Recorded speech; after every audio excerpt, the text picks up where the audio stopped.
안녕하세요. 뉴스반장입니다. D-1 드디어 내란 수계 윤석열에 대한 탄핵심판 최종 변론이 25일 내일로 다가왔습니다. 윤석열 탄핵심판의 최종 변론이 하루 앞으로 다가왔는데요. 그동안 10차례까지 진행된 변론에서 윤석열 측은 전방위 공세를 퍼부으며 내란의 증언과 증거들을 무너뜨리려 무던히 노력해왔습니다. 하지만 그럴수록 수많은 증언들을 통해 계엄의 위헌성과 위법성만 더 부각되고 말았는데요. 마치 손바닥으로 하늘을 가리려는 꼴이었습니다. 무제한 진술이 보장된 내일 마지막 변론에서는 또 어떤 어거지 주장을 펼칠지 관심이 집중되고 있는데요. 10차례에 걸친 변론마다 말도 안 되는 궤변과 억지 주장을 늘어놓았던 윤석열 측 변호인단, 마지막 파이널이 기대되는 거죠. 혹시 계엄을 선포한 게 자신이 아니라고 우길 수도 있지 않을까 싶습니다. 그래서 최후의 변론이 흥미진진한 거죠. 내일 오후 2시 윤석열 탄핵심판 11차 변론 기일이 시작됩니다. 1시간쯤 예상되는 증거조사, 각각 2시간씩 주어진 국회 측과 윤석열 대리인단의 종합변론, 그리고 소추위원장 정청래 법사위원장과 내란 수계 윤석열의 최종 진술 순으로 진행되는데요. 관심은 역시 윤석열이 작성하고 있는 최종 진술 내용에 쏠립니다. 국정혼란에 대한 책임있는 사과와 국민통합 메시지가 담길지 주목되는데요. 하지만 여지까지 보여준 모습으로 예측해보건대 아마도 그럴 일은 없을 듯 보입니다. 문제는 그렇게 말이 많은 사람에게 시간 제한 없이 주어진 최후 변론에서 얼마나 많은 말과 주장을 해댈지가 벌써 걱정인데요. 1시간 회의를 하면 59분을 떠든다는 윤석열이기에 그의 궤변을 무한정 듣게 될 국민과 국회 측 변호인단의 고통이 예상됩니다. 최장 2시간은 넘게 떠들어대지 않을까 싶은데요. 헌법재판소는 앞서 최종 진술에 시간 제한을 두지 않겠다고 밝혔는데요. 제가 볼 때 가장 큰 실수를 한 게 아닌가 싶은 거죠. 박근혜 씨 탄핵심판 때도 시간 제한은 없었는데 불출석한 박 씨 의견서를 대리인이 15분가량 대독했는데요. 주말 내내 구치소에서 윤석열을 접견하며 대리인단은 마지막 변론을 준비했습니다. 민주당을 겨냥해 계엄이 정당했다고 거듭 주장할 것으로 보여지는데요. 국회 측도 주말 내내 마지막 변론 전략을 점검했습니다. 비상계엄이 선포요건에 맞지 않아 위헌 위법하며 국무회의가 요식행위에 그쳤고 계엄군이 국회와 선관위 등 헌법기관을 침탈하려 시도했고 그 위반 정도가 중대에 파면하는 게 마땅하다는 내용을 담을 예정인데요. 정 위원장은 계엄이 헌법과 민주주의를 어떻게 파괴했는지 15분 정도 진술할 것으로 전해졌습니다. 노무현 박근혜 전 대통령 탄핵심판 때 최종 변론 후 2주 안에 결론이 나온 만큼 늦어도 다음 달 초중순에는 윤석열 탄핵 여부가 판가름 날 것으로 보여지는데요. 하루라도 빨리 판결이 나왔으면 원이 없겠습니다. 25일 최종 변론까지 마치고 나면 헌법재판관 8명의 판단만이 남는데요. 지금까지 열린 10차례의 변론에서는 16명의 증인들이 출석했습니다. 재판관들이 무엇에 주목해서 물었는지 10차례의 변론을 정리해봤는데요. 탄핵심판의 쟁점은 크게 5가지로 정리됩니다. 첫 번째, 계엄선포 요건 성립. 두 번째, 포고령 위헌 위법성. 세 번째, 국회 장악 봉쇄 시도. 네 번째, 정치인 법관 체포 시도. 다섯 번째, 선관위 군 투입. 내란 2인자인 김용현 전 국방부 장관이 증인으로 출석했을 때는 국회 봉쇄 등을 집중적으로 물었는데요.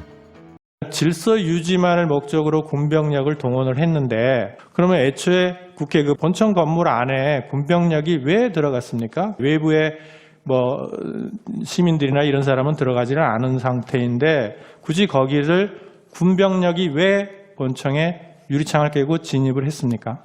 또 제대로 된 국무회의 없이 계엄을 선포하면 위법이고 위헌인데 12월 3일 밤 열린 국무회의에 절차적 하자가 없었는지도 김영두 재판관이 직접 캐물었습니다. 이 말이 맞나요? 개회선언 없었다. 안건에 대한 설명 없었다. 폐회선언 없었다. 개회선언은 당연히 없었고요. 그 다음에 안건은 제가 나중에 보니까 김용현 장관이 문건을 나눠줬다고. 이미선 재판관은 부정선거 음모론에 대해 직접 질문했는데요. 김용현 전 장관과 윤석열 두 사람은 부정선거가 있었는지 확인하기 위해 의혹을 해소하려고 선관위에 병력을 보낸 거라는 취지로 발언했습니다. 이 재판관은 그게 계엄할 만한 비상 상황이라고 본 것인지 확인했는데요. 거대 야당의 경종을 울리고 부정선거의 증거를 수집하기 위한 것, 이렇게 정리하면 됩니까? 네. 그러니까 이러한 목적을 위해서 비상계엄을 선포할 수 있다. 이렇게 생각을 하시는 거죠. 지금 보셨지만 탄핵 쟁점 5가지 중 단 한 개도 탄핵이 기각될 사유가 없는데요. 모두 위법 위헌으로 계엄 선포를, 내란을 저지르고 그 엄청난 사태를 국민과 국회의원, 의원 보좌관, 또 부당한 명령을 거부하고 따르지 않은 우리 군이 막아냈던 겁니다. 이미 외신들은 윤석열의 탄핵을 기정사실화하고 있는데요. 20일 프랑스 르몽지의 기사를 보면 국내 언론보다 더 정확하게 현재 상황을 직시하고 있는 겁니다. 르몽지의 헤드 타이틀과 기사는 이렇게 적혀 있었는데요.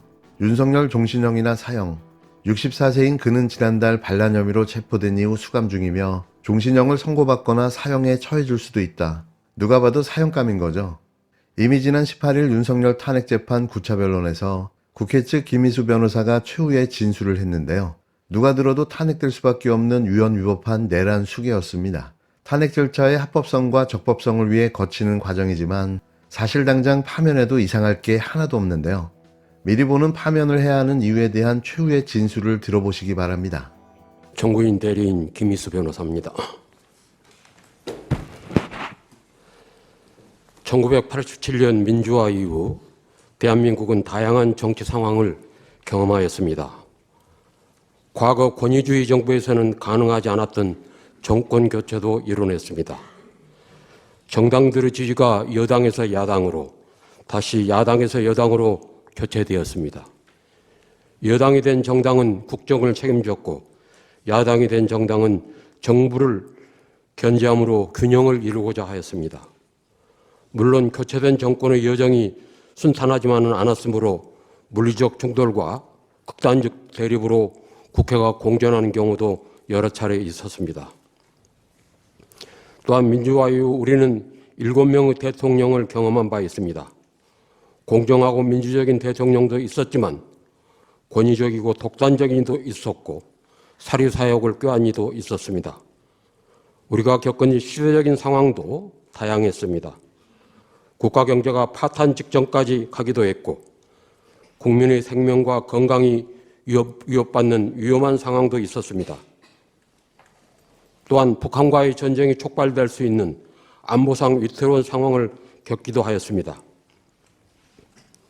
하지만 분명하게 말씀드릴 수 있는 것은 민주화 이후 어느 대통령도 아무리 어려운 상황이 있었을지라도 자신의 약점을 돌파하기 위해 비상계엄을 선포하지는 않았습니다. 그것은 대통령이 비상계엄의 권력을 사용하는 순간 헌정체제는 중단되고 민주공화국은 붕괴되는 것이라는 사실을 알고 있었기 때문입니다. 영원히 성공하는 것이 불가능할 뿐만 아니라 성공하더라도 오히려 더 큰 문제, 즉 더 큰 권력의 탐욕으로 이어지고 역사적 죄악으로 끌려 들어가는 통로라는 것을 잘 알고 있었기 때문입니다. 피청구인이 저지른 비상계엄 선포는 어떤 대통령도 꿈꾸지 않았던 바로 그 금단의 행위, 최악의 헌정 파괴 행위입니다. 한 걸음 더 나아가 피청구인은 비상계엄에 대한 유일한 통제장치인 국회의 계엄 해제 요구를 무력화하기 위해 국회를 봉쇄하고 침범하였습니다. 또한 어떠한 근거도 없는 부정선거 의혹을 주장하며 병력을 동원하여 헌법기관인 중앙선거관리위원회를 침입하였습니다. 대통령은 국민으로부터 직접 신임을 부여받은 국정의 최고 책임자이며 최고의 권력기관입니다. 그렇게 그에게는 가장 위험한 권력인 군 통수권과 계엄 선포권이 부여되어 있습니다. 동시에 가장 중요한 과업인 헌법 수호 책무가 부여되어 있습니다. 만일 그가 자신에게 부여된 권력을 헌법에 대한 적극적인 공격에 사용한다면 헌정 질서는 크게 훼손되거나 파괴됩니다. 이것은 단순히 법치주의 원칙의 위반에 그치는 것이 아니라 민주주의 공동체 자체를 붕괴시키는 재앙이며 민주공화국에 대한 자해 행위입니다. 피청구인의 헌법 위반 행위들은 민주주의와 법치주의 기본 원칙에 대한 적극적인 헌정 파괴 행위였습니다. 그럼에도 피청구인의 태도는 어떻습니까? 반성과 뉘우침이 없습니다. 거짓말과 헛소리, 궤변, 그리고 헌법에 반하는 주장을 늘어놓고 있습니다. 정당한 영장 집행에 저항하였고 극렬 지지자들을 선동하여 오히려 공권력에 대항하게 하고 있습니다. 이처럼 피청구인은 몇 년 전 그가 받았던 국민의 신임을 더할 수 없는 방법으로 배신하고 있습니다. 그래도 다행스러운 것은 대다수 우리 국민들에게 민주주의와 헌법의식이 몸과 마음에 배어 있다는 것입니다. 피청구인의 유연적인 12.3 비상계엄이 실패할 수밖에 없었던 것도 바로 시민들의 이러한 살아있는 민주의식 덕분입니다.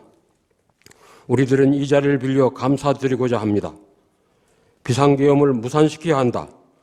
계엄 해제 요구를 결의하는 국회를 방어해야 한다는 일념으로 한밤중에 뛰어나온 용감한 시민들에게 감사드립니다. 그리고 국민들에게 무력을 행사할 수 없다고 판단해서 상관의 명령에 소극적으로 저항한 지휘관과 장병들에게도 감사드립니다. 당신들이 있었기에 우리들의 일상을 유지할 수 있었으며 우리와 가족들의 생명과 자유를 지킬 수 있었습니다. 덕분에 우리는 알게 되었습니다. 우리들이 만들어낸 민주주의는 무모하고 무도한 대통령 한 사람이 뒤집을 수 있는 대상이 아니라는 것을, 그리고 대한민국에서 민주주의와 헌법 그리고 자유와 기본권은 단지 법이나 제도가 아니라 국민 모두가 내면화한 가치이며 양심이 되었다는 것을 말입니다. 피청구인을 지지하는 세력들은 헌법을 부정하고 민주주의와 법치주의를 조롱하고 있습니다. 법원과 헌법재판소 파괴를 선동하고 있습니다. 이 파괴를 선동하는 세력들이 인터넷과 광장을 어지럽히고 있습니다. 시끄러운 굉음으로 공동체의 신뢰와 가치를 혼란에 빠뜨리고 있습니다. 비상계엄 선포로 대한민국 공동체가 입은 상처는 깊고 위중합니다. 공고화된 민주국가 시민으로서의 자긍심에 큰 손상을 입었습니다. 추락한 경제는 정치적 불안에 위기감을 더하고 있습니다. 대통령 탄핵을 둘러싸고 정치적 양극화는 더 심화되었습니다. 또한 군 전체에 수치스러운 트라우마를 남겼습니다.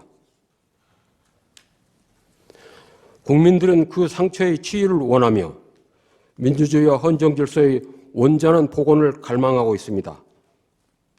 우리는 자신감과 용기를 가져야 합니다. 대한민국의 법치와 민주주의 시스템에 대한 의연한 신뢰를 가져야 합니다. 거스를 수 없는 국민들의 보편적인 합의로 민주주의와 법치주의를 완성하기 위해서는 많은 시간과 노력이 필요할 수도 있습니다. 우선 가장 중요한 일부터 한 걸음씩 해결해 가야 합니다. 그 첫 번째 과제는 바로 이 사건 탄핵 심판에서 공정하고 정의로운 결정이 내려지는 것입니다. 바로 대통령에 대한 파면 결정입니다. 만에 하나 헌법재판소가 피청구인에 대한 탄핵 심판 청구를 기각하여 피청구인이 대통령의 직무에 복귀하게 된다면 이는 더 큰 재앙을 불러오는 것으로 우리 공동체와 구성원 모두를 위험에 빠뜨리는 행위가 될 것입니다.